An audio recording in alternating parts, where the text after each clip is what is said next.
Voilà, donc je vais commencer avec ma voisine de gauche, donc Olive de Albinism Umbrella. Donc Olive, ce qui est important peut-être vous, une association ougandaise de personnes atteintes d'albinisme, déjà très structurée. Comment pensez-vous justement, pourquoi pensez-vous que c'est très important d'associer santé mentale et albinisme et de se poser cette question? Pourquoi faut-il se poser la question de la santé mentale quand on parle de l'albinisme? Et j'aimerais aussi que vous nous disiez pourquoi les défis, justement, sont plus importants aussi concernant les femmes atteintes d'albinisme et en quoi elles, finalement, ont une vulnérabilité supplémentaire qui fait qu'elles sont plus exposées aussi aux problèmes de la santé mentale. Thank you very much. Of introduction, my name is Olive Namtevi from Uganda. I head an organization called Albinism Umbrella, and it is a national organization. Having listened into all the discussion that we had in the morning, we cannot overrate the issue of mental wellness, mental health. And like one of our colleagues defined, that health is the whole well-being of a person, including your physical, your mental, your psychological, and all other aspects. We want to know that when it comes to issues of albinism, mental health is a big issue that we need to look at. Why? Because the condition, albinism, comes with societal stigma and discrimination. I can relate it to more of outside that come with a stigma, but also I want us to know, and this I have learned on our journey, that we people with albinism also have self-stigma. What do I call self-stigma? Whereby you look at Beatrice and you already perceive that she's going to, or she thinks this way about me, even when you've not said anything. And looking at going for social service or anything, we already have prejudices. Of course, it comes from where we come from, okay? If, for instance, this person was rejected at family level, what do you expect? So that alone makes mental wellness a very key issue. I want to look at specifically women. Beatrice, you asked about why women and girls, you know? I think by nature, by biology, and whoever we are.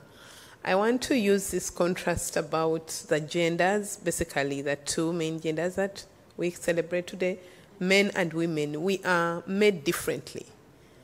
I use this example of men are single focused, like I have a plan to do and that's it. Yet the way women are made, everything touches the other, right? Is that so, ladies in the house? Yes, I hear some yeses. Because if a mother or a girl with albinism or any woman without albinism has an issue, let's say you don't have food in the house, this lady will think of food in the house and then think of the children, think what the neighbors will think, and like this whole paradox is consuming her.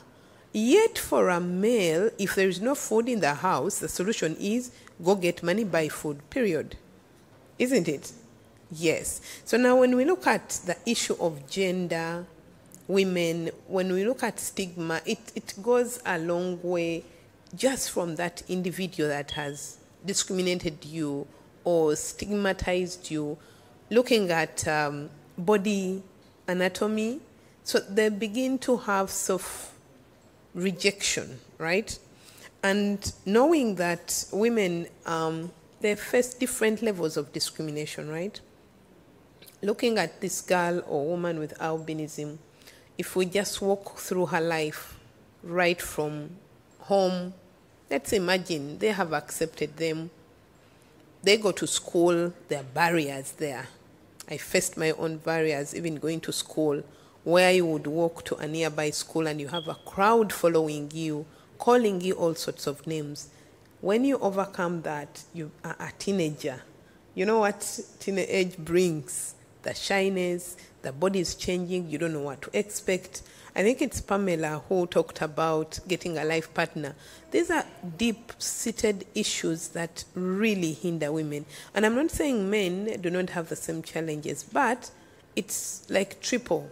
You know, being a woman, especially this part of the world, has different connotations when it comes to mental well-being. We have talked about gender-based violence. It's very absurd that there are myths and misconceptions about women. There is a myth about albinism that when you sleep with a woman with albinism, you can get cured of HIV/AIDS. I don't like to speak about this, but it is a reality. And some people want to prove it. It's really a myth. It is not true. But this brings a lot of gender-based violence or sexual abuse. In my country, we have had girls who are victims of such a myth. This coupled with poverty, some people who have some money just to test what they have.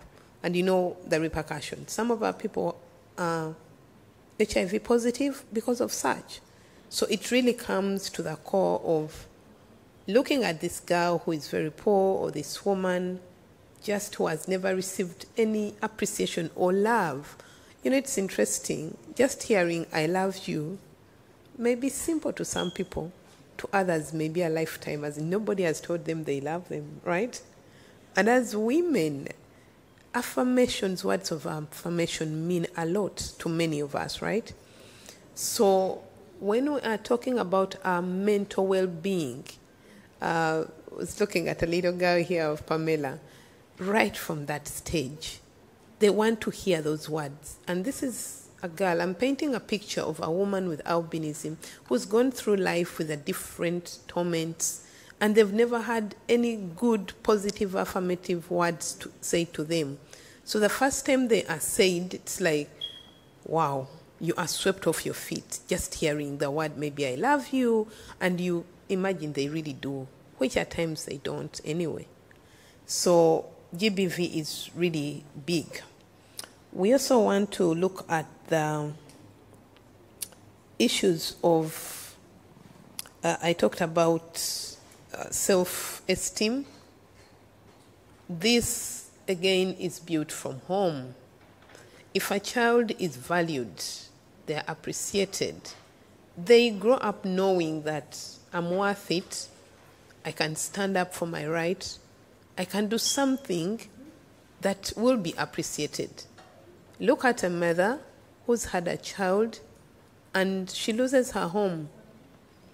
In my country, I come from Uganda, and generally East Africa, Malawi is next door. So quite often when a child with albinism is born, 90% of the families are disintegrated because of this child. Thank you so much once again. My name is Kwame Andres Daklo, Advocacy Manager at Africa Albinism Network. I'm a neighbor to Ivory Coast, Ghana, from Ghana specifically. And thank you for your questions. Before I answer the question, maybe for the benefit of the doubt, those who maybe for the first time hearing about African Albinism Network, as she rightly mentioned, we are a Pan-African organization working in several African countries. We assist several African countries to adopt national action plans on the violations that persons with albinism face across Africa. And the basic framework that I use was adopted in 2021, and it's a 10-year plan called the AU Plan of Action on Albinism 2021-2031. So this is the framework that guides the network's work in various countries to assist the government to adopt this plan. And when it comes to mental health, looking at, first of all, let me say that I should commend PFR Foundation for initiating this conversation, because it has never clicked our mind to focus interventions specifically on mental health, though it's an issue that affects the population of people with albinism generally. So I'm sure that discussion also couldn't come in when the developers of the AU Plan of Action on Albinism, because the focus was more on the attacks and the violations that people with albinism face. So, the intervention they put in the regional framework, which is the AU Plan of Action, focus more on providing psychosocial support services for victims of attacks and their families, which is pretty much basic. But I have identified some other countries have been able to expand these criteria to include other interventions that go beyond just the victims, because it's not only victims of abuse or attack that suffer mental health. People, those of us who do not even have any of such fear, still have or go through mental health situations because of stigma and discrimination. Yeah, so the extent to which the AU Plan of Action on Albinism, that spanned between 2021 and 2031, has only that focus on the victims of attack and their families. So and then to extend that, though this action or this document provide the framework for countries to adopt, it kind of motivates them to follow the same guideline. And as I mentioned earlier, countries like, especially, let me comment, Uganda. Yeah, a lot of Ugandans are here.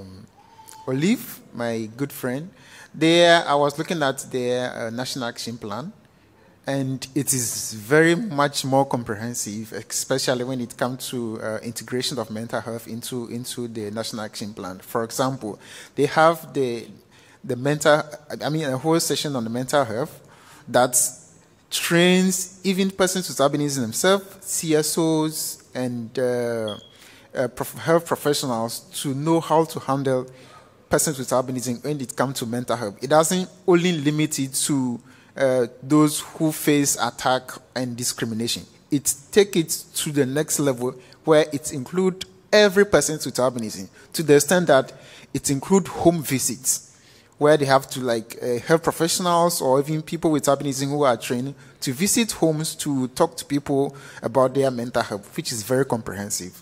When you look at that of Namibia, the National Action Plan for Namibia, though it's still a draft, they are now advocating for its adoption, but it's also very comprehensive when it comes to mental health, because it integrates mental health into maternity care, it integrates mental health into social services, it integrates mental health into protection services that goes to persons with albinism. So these are the extent to which some national action plans have been able to integrate mental health. Though you may not see mental health being mentioned in most of the national action plans, most of them mention it as psychosocial support services. For example, when you look at that of Tanzania, it provides psychosocial support services to victims of attack and discrimination or other human rights violations. The motivation comes from the history of the country as to what people with albinism face in that particular country. For example, in Tanzania and Malawi, the concern for them developing national action plan was the number of attacks and the persistency of that attack, right? So the focus was not on the general population as per se, though to protect the general population, but the focus was more on how can they prevent the attack, how can they take care of people who are facing the attack. So the national action plan was more tailored to support families who are facing attack, where they are being provided counseling sessions and psychosocial support services so that they can come out of the situation of that trauma. Yeah, so, and then when you look at that of South Africa, it also provided services to that extent, where people who face some level of attack are also giving psychosocial support services and counseling. So most national action plans we've looked at so far have some level of psychosocial support services. They may not mention it directly as mental health support services, but they have psychosocial support services integrated into them to some level of extent. The gap here is implementation. That is where the problem is. There are so many organizations do not focus on providing such services. I must commend Standing Voice for their comprehensive report they presented on what they are doing in Tanzania and Malawi to provide those psychosocial support services to persons with albinism, especially those who suffer some level of attack and human rights violations. These are very comprehensive. But it's difficult for just an organization handling 2 countries. Even in 1 country, it's difficult for you to cover all the areas. So that is where government need to come in. And then more people also need to come on board to join this effort to ensure that these services go into all areas of the country, especially the rural areas. Very, very important. This is where the challenges are even more. People who suffer from skin cancer need psychosocial counseling or mental health support. People who face discrimination on daily basis need this kind of psychosocial support services. So I think it's a call for all of us to go back into our country and start talking to our government about the challenges that we face. Now, looking at how can we, what strategies can we adopt to ensure that these are being integrated into national action plans? There are a number of things we can do. First of all, PFR Foundation has started that groundwork. The report they presented on the mental health situations of people with albinism in these 6 countries are it's like a groundbreaking data or a report that they are going to publish. And I'll be very much interested in reading that report because I've not come across that study before. There may be studies, but they are very, very basic. They have not gone to the ground level to collect data from persons with albinism. I wanted to ask a question about to what extent do their data capture parents or women impacted by albinism? As Doreen mentioned earlier, they are also in the category of people who suffer those mental health challenges. So one thing we can do is data collection. We need to have evidence-based data to support our advocacy, to show to governments that these are the number of people we interviewed.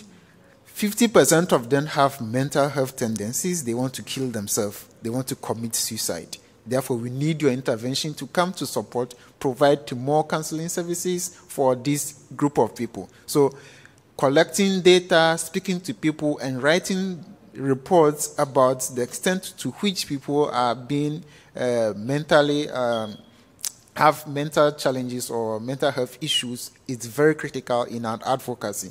Secondly, if you take it to another level, when we are developing our national action plans, as we are just talking, we should have a whole session that details all the interventions, who is going to carry out that intervention, how are they going to carry out that intervention, embedded in our various national action plans. It can be at the protection level, it can be at the promotion level, it can be at accountability level, or even non-discrimination level.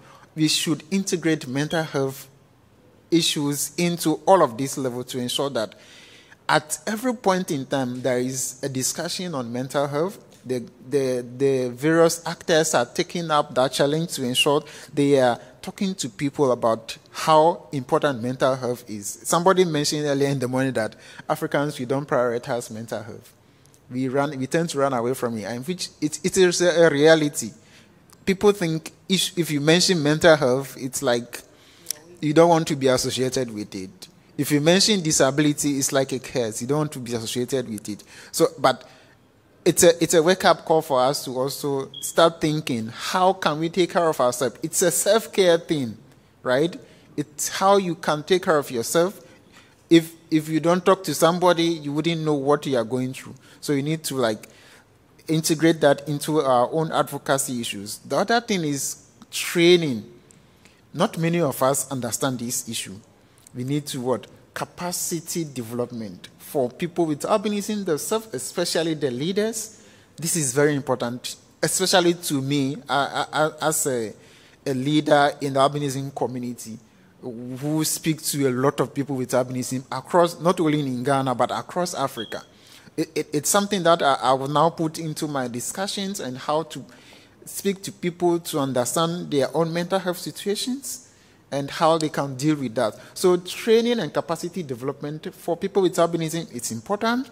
It is also to the next level to healthcare professionals, where we can talk to them about the challenges that person with albinism go through, how it affects their mental health. You know, about a week ago, I was talking to some healthcare attendants, especially midwives, who were trying to understand how they deal with situations of babies being born in the hospital with albinism. And they describe a situation of shock by they themselves, and then the shock that the mothers receive. And they also told us about mothers running into postpartum depression because probably your first child being born white, the nurses in the hospital are reacting to it, and then the mother easily get confused. And there were situations where a mother told us that when her child was born, at the point the child was not even given to her yet, and the doctor asked her, "Why is your child like this?" You see? So that is the extent to which a training and education is needed. Doctors who supposed to be, or who are the first point of call, the nurses who are the first point of call, do not have the detailed education. You know, the nurses told me that in their training, they teach them about genetics, but the genetics conditions are just mentioned slightly, like they just touch on it, and then albinism is also mentioned. They give them, they don't have melanin in their skin, they have eye problem, that is all. It's not taught into detail. They are not taught into detail as to what it goes into the details of genetic condition, how people go through, or what people go through when they are being impacted by this condition. So they also don't have the information, and they also tend to carry all that they hear from the community into the hospital setting, which affects whatever care they are providing to these mothers. So, yeah, we need these professionals to be trained to understand how people with albinism react to their own condition and how they can also take care of that. And there are more we can also do with regards to, let's say we are reporting to the UN, we are reporting to the AU. I know at African Albinism Network, we do a lot of reporting to these international human rights organizations. We need to also start pushing to them the situations of the mental health conditions of people with albinism and what they can do in terms of policy to ensure that state parties or our governments are responding to the conditions that persons with albinism face. This is very crucial. I tend to speak to a lot of people when I'm doing reports. So now it's a challenge to me, and then to you also, to tell me what mental health situations persons with albinism are going through in your country, so that we can report that to the UN, to the AU, in all our report, in all our statements, so that we are pushing these things forward to influence how the UN, how the AU reacts to issues of mental health situations for people with disabilities generally and people with albinism specifically. So that at least governments, when the UN says government's supposed to do A, B, C, D, they tend to respond to it. But it is you and I who have to push the UN to tell their counterparts that you are supposed to be doing this. This is what your people are saying. So it is now our duty for us to now start talking more on how we can influence decisions at the United Nations, decisions at the African Union level, to ensure that issues of albinism and mental health are being integrated into UN report, AU report that can influence what decisions our governments are taking in our various local levels. The last one I want to talk about is budgeting. When you are having your national action plan, you should have budget specifically for mental health situation. I talk about training, I talk about the public education, even for people generally. So these all need some level of budgets from the government. If government don't plan for it, that means it's not going to be done. It could be done by civil society, but that is not enough. Civil society don't have that much money to go to every part of the country. But government have the stretches and would have the funds, if they plan for it, to go through every part of the country to deliver these messages for people with albinism and people with other disabilities to ensure that everyone live within with that mental wellness to be able to deliver whatever development they have for their country. I thank you. Merci beaucoup. Justement, ça va faire le lien. Le gouvernement a les moyens d'aller dans tous les pays, essayer de faire une action globale auprès des populations. Et là, on est heureux d'avoir parmi nous, effectivement, le professeur Koua, qui est en charge du programme national de santé mentale en Côte d'Ivoire.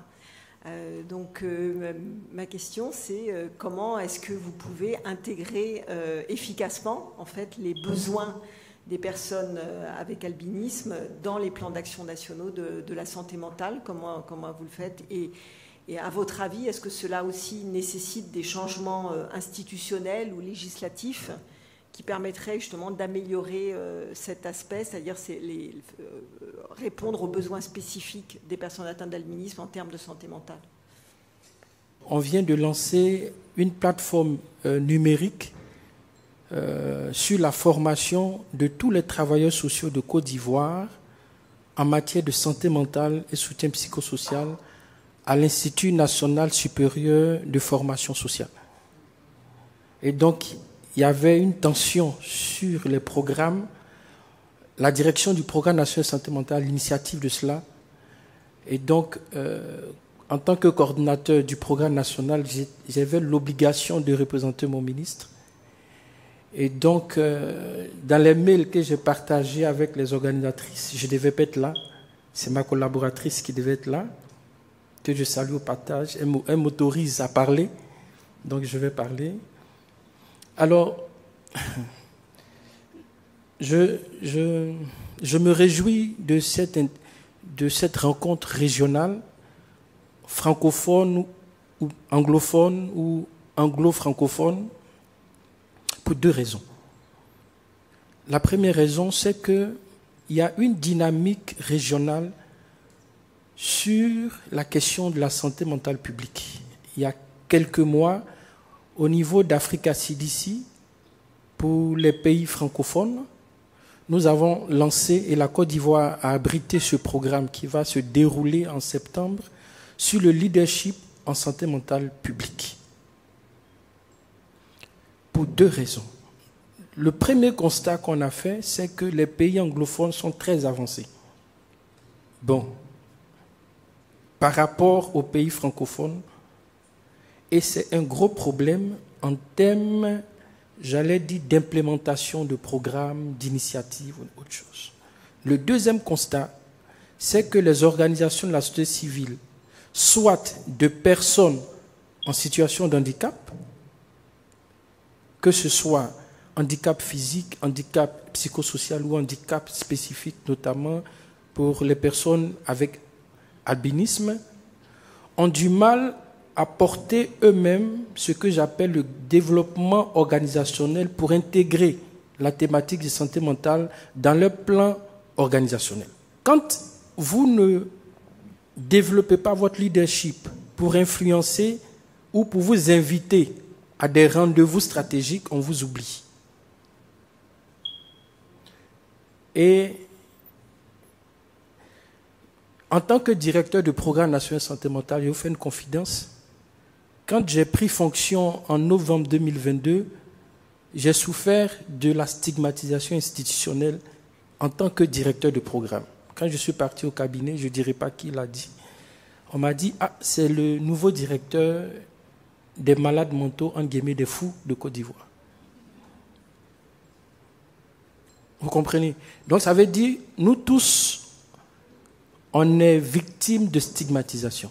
Mais comment régler cette stigmatisation, ou auto- ou hétéro-stigmatisation, peu importe? La grosse problématique est liée à un constat que j'ai fait. Le niveau d'alphabétisation en santé mentale est très faible. Qu'elle soit institutionnelle, qu'elle soit communautaire, de façon globale, le niveau d'alphabétisation. Ce mot me paraît, de plus en plus, je travaille dans les systèmes, dans les politiques de santé mentale en Afrique, le niveau d'alphabétisation est très faible. Et comme c'est très faible, structurellement, conjoncturellement et dans les communautés, ça se ressent dans toutes les planifications, dans tous les programmes, dans tout le financement. Ce niveau d'alphabétisation très faible est lié à 2 raisons. Je vais aller très vite. Première raison, c'est que pendant longtemps, au niveau global, au niveau mondial, la santé mentale était confondue avec la psychiatrie. La santé mentale était confondue avec la psychiatrie. Ça faussait tout.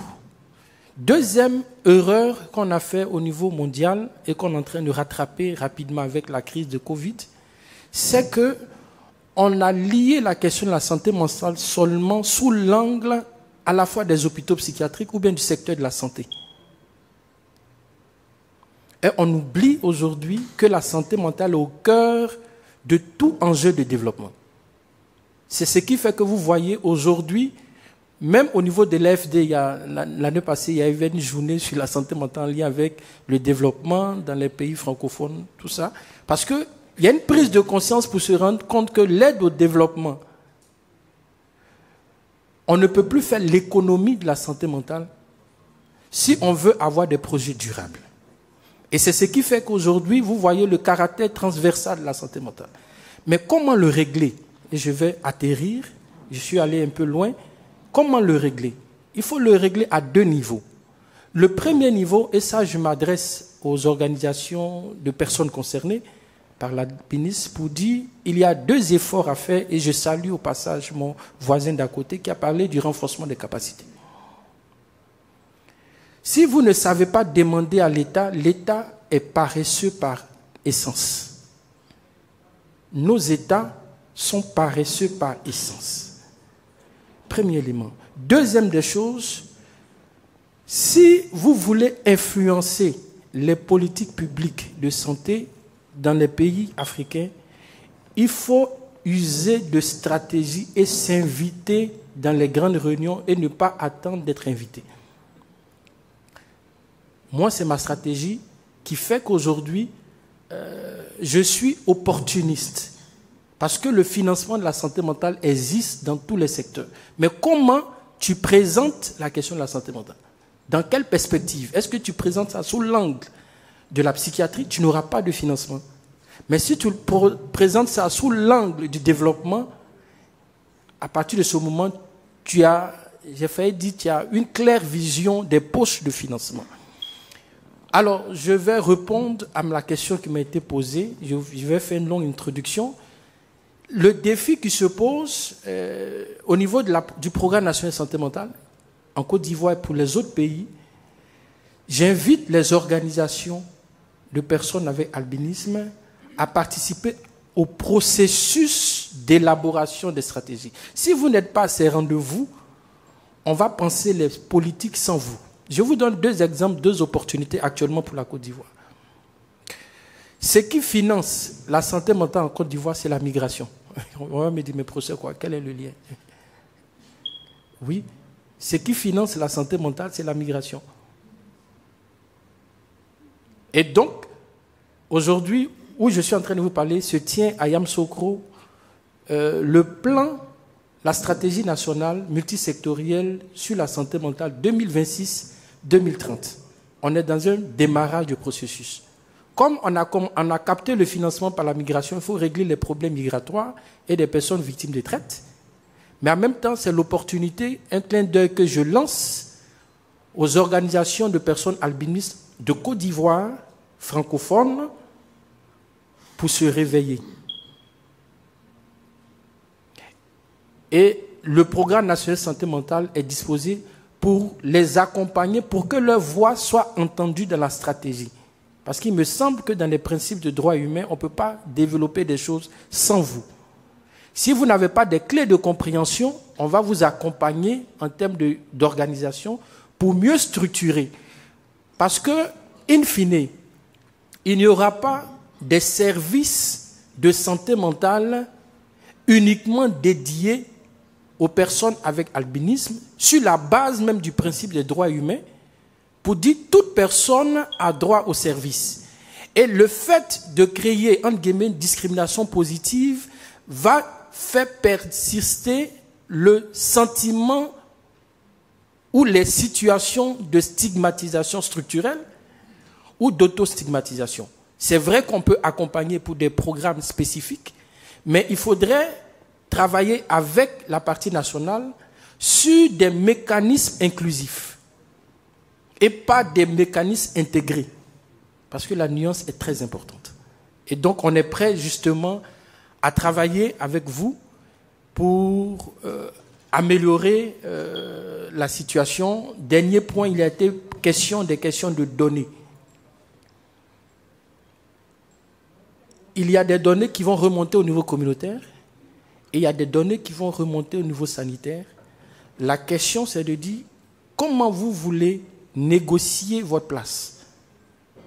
Parce qu'il y a même à l'intérieur des personnes en situation de handicap, dans la plupart des pays, il y a une discrimination à l'interne qui est un obstacle majeur. Et donc, si vous ne venez pas et que vous faites représenter par une grosse fêtière de personnes en situation de handicap, si la fêtière est portée par des personnes qui ont un handicap moteur, vous comprenez que toute leur influence stratégique sera au niveau du handicap moteur. Donc, je vous invite à vous faire de plus en plus entendre et le programme national de santé mentale est disposé. Merci.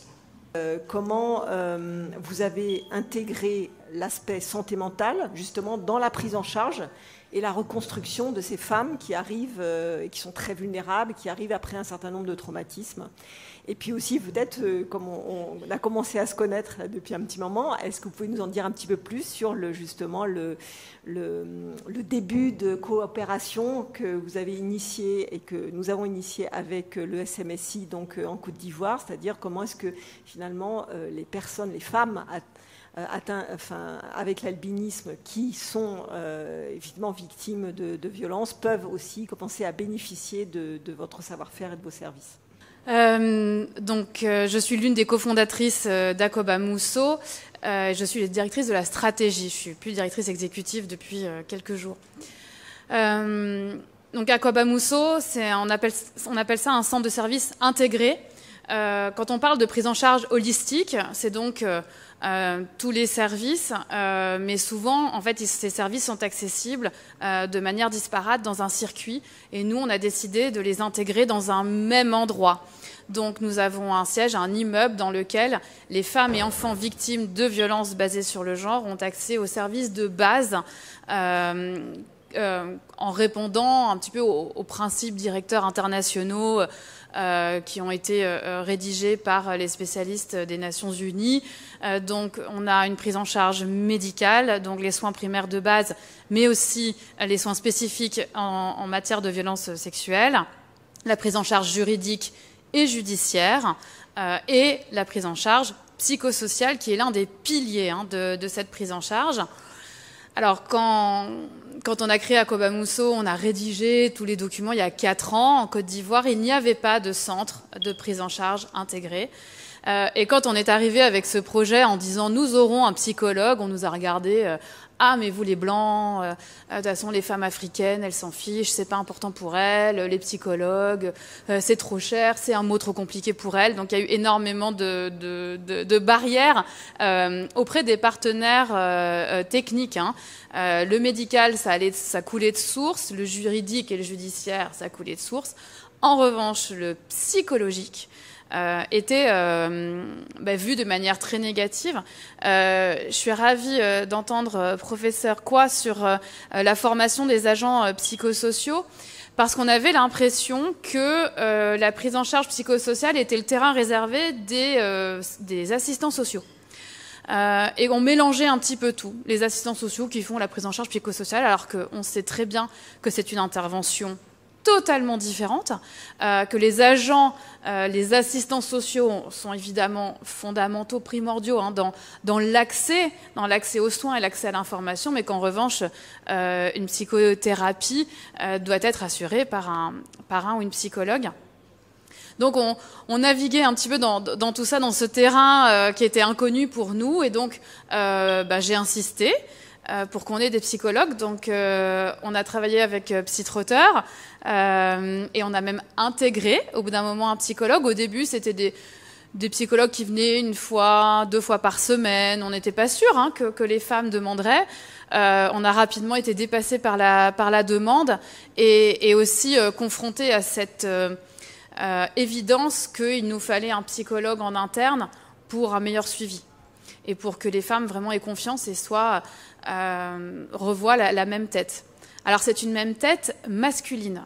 Il y avait aussi cette question, mais pourquoi vous prenez pas des femmes pour parler aux femmes? On dit, en fait, on a pris une personne compétente. Alors, il est là, donc vous pourrez lui poser des questions si vous voulez, mais on n'a pas senti de biais, en tout cas de frein, de barrière au fait que ce soit un homme en charge de cette prise en charge psychologique. Alors, il y a des barrières parfois.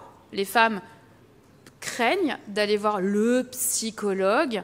En revanche, le fait que ce soit un homme n'a jamais été, pour l'instant en tout cas, un retour négatif. Et au contraire, il y a de la demande, non seulement au centre, mais aussi ce qu'on organise, c'est des séances foraines. C'est un petit peu comme les exemples qu'on a vus auprès des autres structures que vous appuyez en Tanzanie, au Malawi.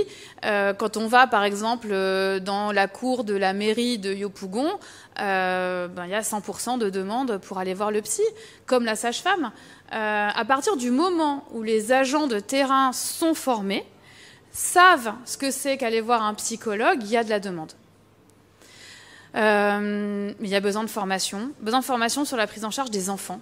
Nous, on est un petit peu...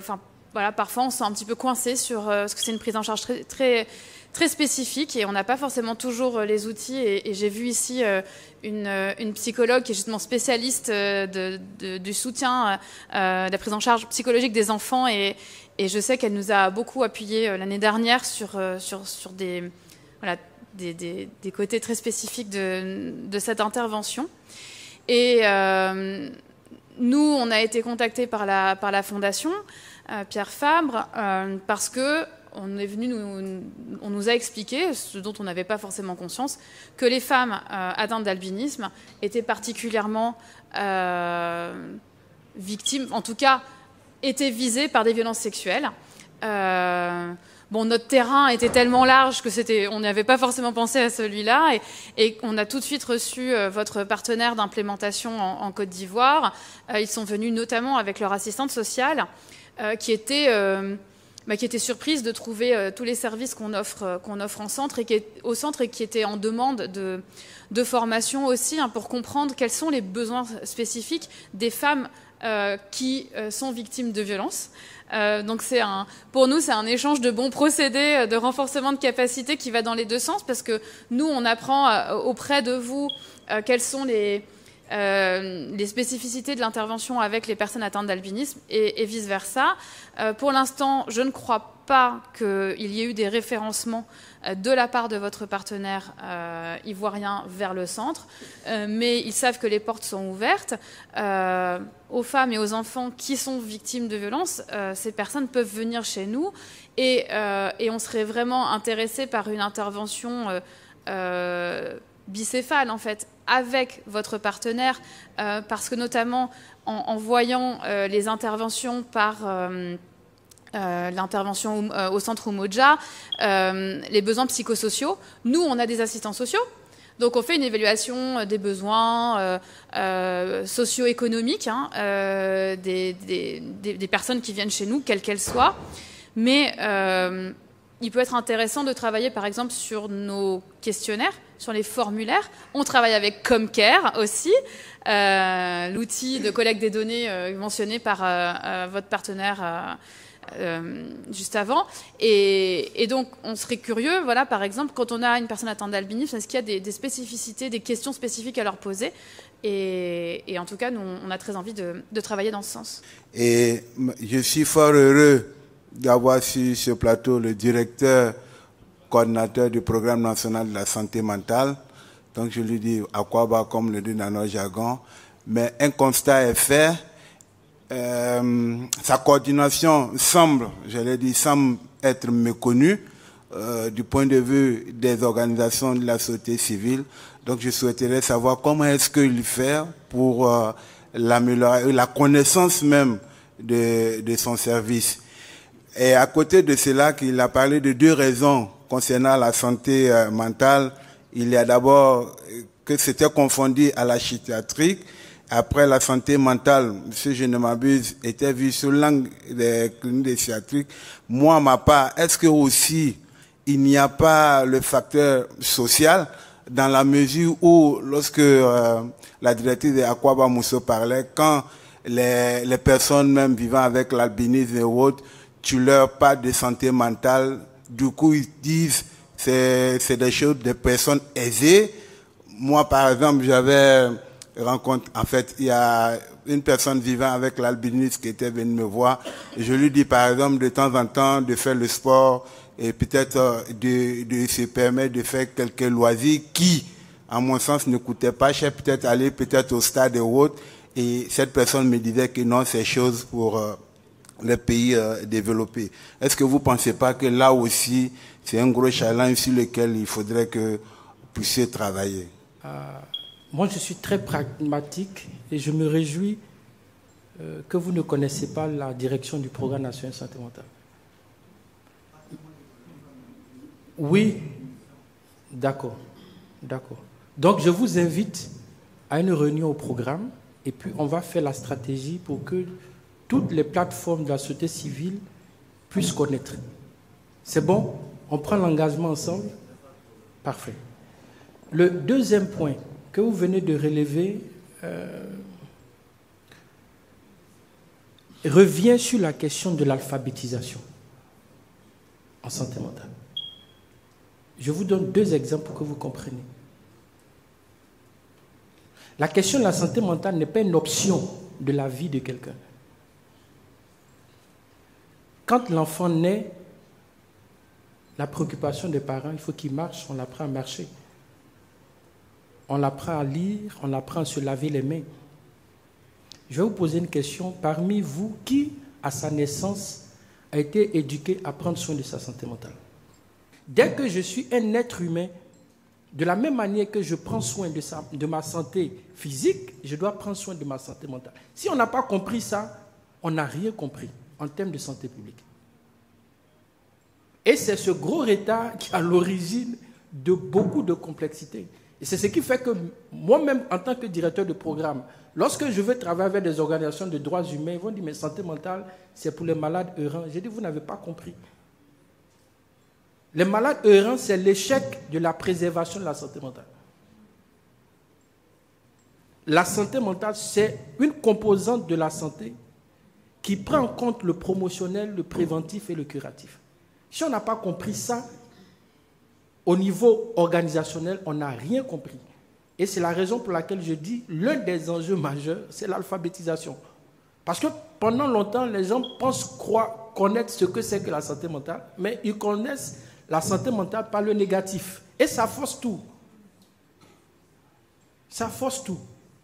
Et donc, je repose la question, comment on va accompagner ensemble les organisations communautaires de personnes avec albinisme à intégrer dans leur planification communautaire des activités de santé mentale. De la même manière qu'il faut une planification des ressources financières en termes d'autonomisation. Mais je suis d'accord que très souvent, dans le processus de planification, quand on ne comprend pas ce que c'est la santé mentale, on ne peut pas bien planifier, donc on ne peut pas budgétiser. Je ne sais pas si je me fais bien comprendre. Donc, de la même manière que des acteurs communautaires, que ce soit, j'ai vu tout le dispositif de réponse qui est apporté, au niveau communautaire, on va chercher à savoir quels sont les indicateurs communautaires des activités de santé mentale. Au niveau des centres sociaux, au niveau de la famille, parce qu'il y a tout un travail à faire auprès des familles dans lesquelles vivent les personnes avec albinisme, pour travailler sur la santé mentale, pour réduire les questions de stigmatisation. Si on ne le fait pas, on pense qu'on fait de la santé mentale, mais on prend un aspect. Donc c'est vraiment quelque chose d'incontournable dans la réponse. Et donc, je serais heureux après d'échanger avec la Fondation pour qu'on essaie de relancer ces cycles de rencontres pour retravailler au niveau du langage, de la compréhension des représentations, au niveau même des documents de travail pour repenser les choses. Parce que quand on pense mal quelque chose, on a du mal à apporter une réponse. Merci. Au niveau des troubles mentaux, au niveau de la personne vivant avec l'albinisme. Imaginez-vous un garçon de 5 ans dans une école, tous ses enfants, tous ses amis sont dans la cour en train de jouer, et on lui dit, toi tu sors pas. Toi tu sors pas. Des fois, en tant que dermatologue, on a beau expliquer, on a besoin du concours des psychologues. Parce que c'est une façon, le ressenti de cet enfant est totalement différent. Parce qu'on lui montre, sans accompagnement, son handicap. Et ça, c'est très important. Le problème, c'est la réalité, ce qui se passe réellement, est différent de ce qu'on voit en général, le mécanisme qu'on voit au niveau institutionnel. C'est deux choses qui sont totalement différentes. Chercher de la monnaie, de l'argent, et faire ce qui est à faire aujourd'hui, parce que le futur c'est aujourd'hui, c'est deux choses qui sont totalement différentes. Le Sud est caractérisé par le premier ennemi de l'albinisme, le soleil. C'est d'abord ça. Le Sud est caractérisé par la pauvreté. Nous sommes des États, si vous regardez les États, en général, on est des États qui se tiennent debout, mais quand on regarde de près, on est des États qui sont dans des économies comme si on sortait de guerre. Et lorsque un individu, un citoyen vit dans un état comme ça, il est totalement un sujet également à une consultation de psychologie. Puisqu'il y a des mécanismes de défense qui se mettent en place, qui font que lui-même, il est un candidat, en général, à tout ce qui est consultation de psychologie et même de psychiatrie. Le problème également, c'est que c'est un sauf qui peut. Chacun essaye de faire ce qu'il peut. Moi, j'ai travaillé avec le professeur Kwame Kanga ici en Côte d'Ivoire au cours de mes stages. On a beaucoup aidé les personnes vivant avec l'albinisme. Et dans notre pays également avec Madame Capotici. Quand vous dites même à un cabinet privé, moi je suis dans un clientèle privé, quand on dit, moi je reçois gratuitement toutes les personnes vivant avec l'albinisme. Mais des fois, vous avez des problèmes de pauvreté, les gens n'arrivent même pas à arriver. Ou bien, vous avez 200 km entre le patient et vous. Et le patient, il a même peur à cause de tout ce qui peut être problème d'ordre, attaque sur personnes vivant avec l'albinisme, pour des raisons spirituelles ou bien des raisons... C'est beaucoup de problèmes. Et on a choisi aujourd'hui de faire des combats directs. Parce que si on attend, on a beaucoup de problèmes également qui viennent encore s'ajouter. Je ne vais pas mobiliser la parole. Il y a... pourquoi on se bat? C'est parce que les carcinomes épidermoïdes, qui sont en général la phase terminale de ces dysplasies cutanées, envoient des métastases très rapides. et on a des morts qui sont des morts fulgurantes. Et même des fois, des cancérologues sont obligés de tourner le dos parce qu'il n'a pas les moyens et il est en face d'une situation dramatique. En Côte d'Ivoire, on a un numéro vert qu'on a reconfiguré au niveau du ministère de la Santé, qui est le dispositif national d'assistance psychologique et de prévention du suicide. C'est un dispositif qui a été mis en place depuis 2024 dans le cadre de ce qu'on appelle le PGGouv, c'est le programme jeunesse du gouvernement. Et donc on travaille avec le ministère de la Jeunesse, où les jeunes psychologues niveau master sont affectés au moins pour 6 mois à 1 an dans ce dispositif pour fournir une assistance psychologique partout en Côte d'Ivoire. Je dis bien partout en Côte d'Ivoire et de façon gratuite. C'est une opportunité pour les organisations. Il n'y a pas plus de 6 mois, un garçon atteint d'albinisme a tué un autre élève à l'école parce que cet élève les traitait de ndundu, albinos. Et alors, l'enfant a accumulé cela pendant toute une année. Au début de la rentrée scolaire, il n'a pas supporté que ses amis les traitent ainsi et il a réagi par tuer l'autre, par lui poignarder avec le compas. Et alors, certainement, nous avons mené des renseignements, des études et autres. On a compris que l'une des causes qui ne permet pas que les enfants finissent l'année scolaire, c'est aussi des problèmes mentaux, psychologiques, comme le docteur a dit. J'oriente ma question vers les professeurs. Et vous n'êtes pas seulement directeur, mais vous êtes aussi professeur. Nous, on a mis en place quelques parents comme des assistants sociaux. En fait, c'est les parents qui écoutent les enfants, ils prodiguent des conseils liés à la Bible et autres. On n'a pas vraiment une expertise claire pour mettre en place une structure adaptée pour recevoir les cas des enfants. Et surtout, ce que vous oubliez, les enfants ont plus de problèmes psychologiques que nous, les adultes. Mais les enfants, le comble est qu'ils n'arrivent pas à les exprimer correctement. Chers professeurs, que pouvons-nous faire maintenant? Qu'est-ce que vous nous conseillez qu'on peut, juste en rentrant en RDC, on peut faire dans 3 mois, par exemple, en attendant qu'on ait un programme d'enseignement, d'alphabétisation à la psychologie, comme vous voulez le dire. Mais qu'est-ce qu'on peut faire en court terme, juste? C'est ça ma question. Premier point, je connais le directeur coordinateur du programme national de la RDC, Dr Samba. J'ai participé pour le compte d'Africa CDC à l'élaboration de la stratégie multisectorielle santé mentale de la RDC l'année passée. Ce que je vous conseille, comme je ne suis pas de la RDC, je ne peux pas prendre des décisions opérationnelles pour la RDC. Quand on finit le panel, je vous donne son contact.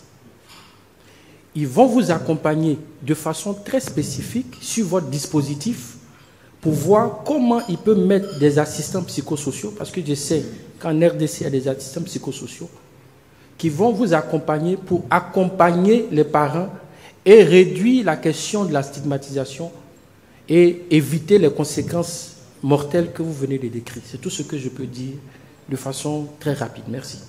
Vous savez, en Afrique, il y a beaucoup de personnes, et bon, même aussi en Europe, dans le monde, qui sont malades. Mais souvent, on ne sait pas. On ne sait pas, ils sont de grands diplômés, même des ministres à des rangs, mais qui sont malades.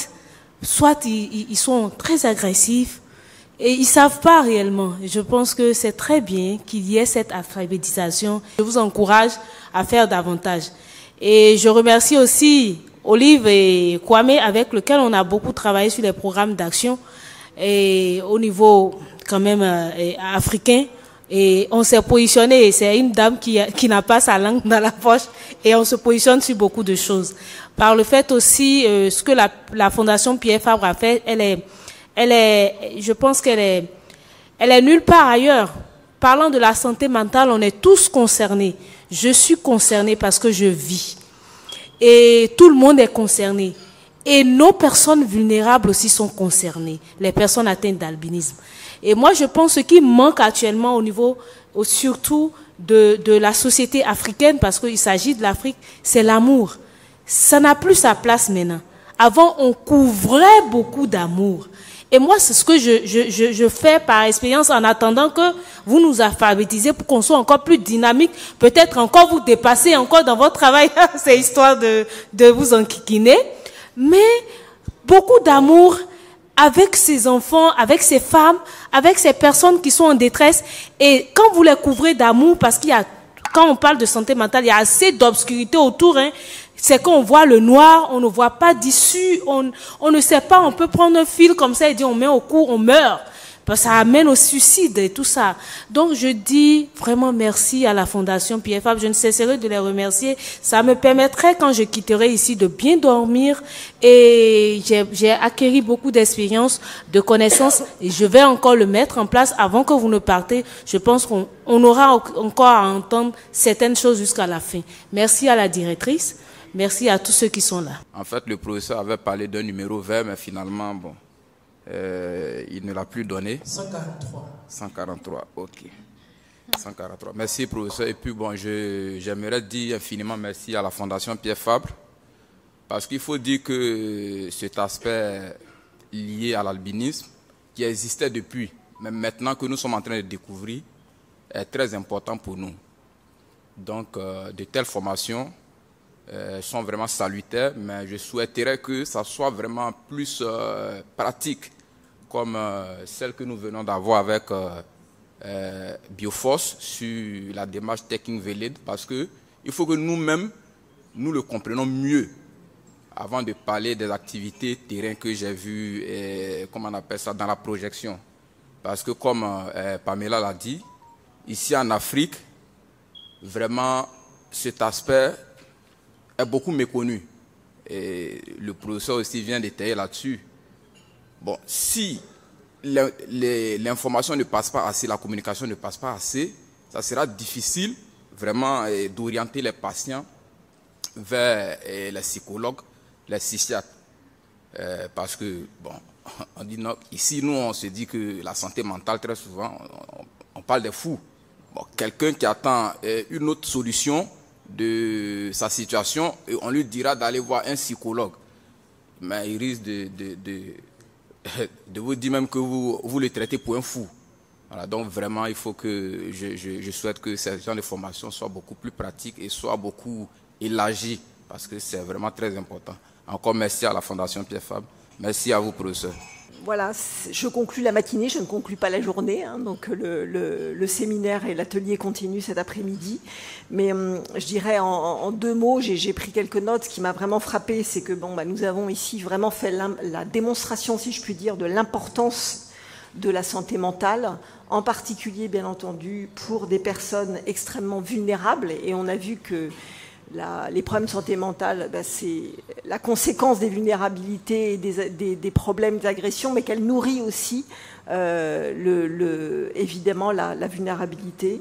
Et c'était très intéressant quand on a fait le petit exercice de savoir est-ce que la santé mentale, ça doit être une priorité dans les programmes d'accès aux soins pour les personnes atteintes d'albinisme, parce que est-ce que c'est une priorité ou non, parce que tout est prioritaire. Mais on s'aperçoit aussi, moi c'est une prise de conscience, que parfois c'est un loquet, un verrou. C'est-à-dire que si on a un problème de santé mentale, on va s'interdire finalement d'accéder et de répondre à ses autres besoins. Par exemple, ses besoins de santé ou le besoin d'une insertion sociale, le besoin de trouver un travail, le besoin de nouer des relations.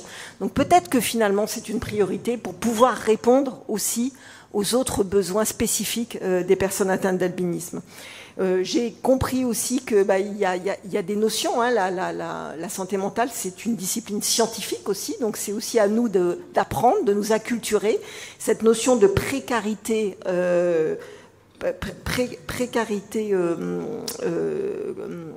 psychologique et mentale, précarité mentale, c'est très important. Donc on ajoute de la vulnérabilité à la vulnérabilité. On a pu voir aussi que tout le monde est unanime, on a vraiment des besoins très importants et que par contre on a des moyens qui sont infiniment inférieurs aux besoins. Et parmi les besoins que nous avons et qui ne sont pas adressés actuellement, c'est les besoins de données probantes, basées sur les preuves scientifiques, pour nourrir des études, pour nourrir aussi le plaidoyer au plus haut niveau, pour intéresser la communauté internationale et la communauté scientifique. Il nous faut ces datas, il nous faut ces moyens, c'est très important. Nous avons bien entendu besoin de qualifications, donc de professionnels de santé qui soient formés à tous les niveaux. Donc évidemment, avoir des psychiatres, avoir des psychologues qui ont suivi tout le cursus. Et là, effectivement, je félicite vraiment Psy-Trotteur parce que cette initiative est très intéressante. Et on voit aussi, et j'en discutais, c'est que les jeunes qui vont dans ce cursus, il y en a peut-être 200 à l'entrée, et puis en fait, qui vont diplômer au niveau master, il en restera peut-être une dizaine. Ça veut dire que c'est un parcours difficile, il n'y a pas tant de débouchés, donc il faut encourager aussi ces parcours pour avoir des gens formés au meilleur niveau.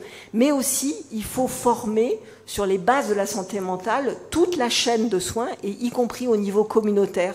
On a besoin, dans les communautés, les agents de santé communautaire qui soient formés, au moins au principe, à l'écoute active. Qu'est-ce que ça veut dire accueillir au meilleur niveau, être capable d'identifier les signes et de référer aussi les personnes qui ont besoin en fait de soins spécifiques. Je crois qu'il faut aussi apprendre des expériences qui fonctionnent, partager les connaissances. Et c'était très intéressant d'avoir l'exposé de tout ce qui a été fait par Standing Voice là depuis 15 ans maintenant au Malawi et en Tanzanie. Toutes ces initiatives très concrètes. On voit aussi que tout est lié. C'est l'approche psychologique, l'approche sociale, la compréhension des enjeux de santé mentale. Et je dirais que nous avons donc fait la preuve de la nécessité d'intégrer le volet santé mentale dans les plans pour les personnes atteintes d'albinisme, et aussi, bien sûr, la nécessité de faire un plaidoyer pour que les plans nationaux de santé mentale intègrent les besoins des personnes atteintes d'albinisme. Et j'ai bien noté aussi, il faut une approche inclusive plus qu'une approche intégrée. Il ne faut pas non plus discriminer. Nous avons tous besoin de santé mentale, et comment faire en sorte que les dispositifs accueillent correctement les personnes avec l'albinisme. Moi, je dirais aussi, rappelons-nous que la santé mentale, elle est très liée à tout ce qu'on appelle les déterminants sociaux de la santé. Donc tout l'environnement, la violence, et souvent c'est la partie immergée de l'iceberg, et on a vu comment ça a été un déterminant pour la Tanzanie ou le Malawi. Toutes les agressions horribles contre les droits humains, etc., ont permis quand même évidemment de mettre en avant la nécessité de plans d'action. Donc cette violence, elle crée forcément des problèmes de santé mentale. La pauvreté également, tous les problèmes de santé qui ne sont pas correctement traités parce qu'il n'y a pas accès aux soins de dermatologie, par exemple. Comment voulez-vous qu'une personne atteinte d'un cancer de la peau puisse ne pas avoir des besoins de santé mentale? Évidemment, il faut aussi donc prévenir et apporter des réponses multidimensionnelles en fait à ces besoins. Et je dirais aussi, pour terminer, n'oublions jamais les enfants. Voilà, je dirais, donnons une priorité aux enfants, parce que c'est la souffrance des enfants, elle est intolérable à tous les niveaux. Et puis c'est l'avenir, et c'est eux qui vont construire peut-être une société meilleure, une société où il y a plus d'amour, plus de compréhension, plus de bienveillance. Donc mettons aussi tout ce que nous pouvons pour aider nos enfants. Merci.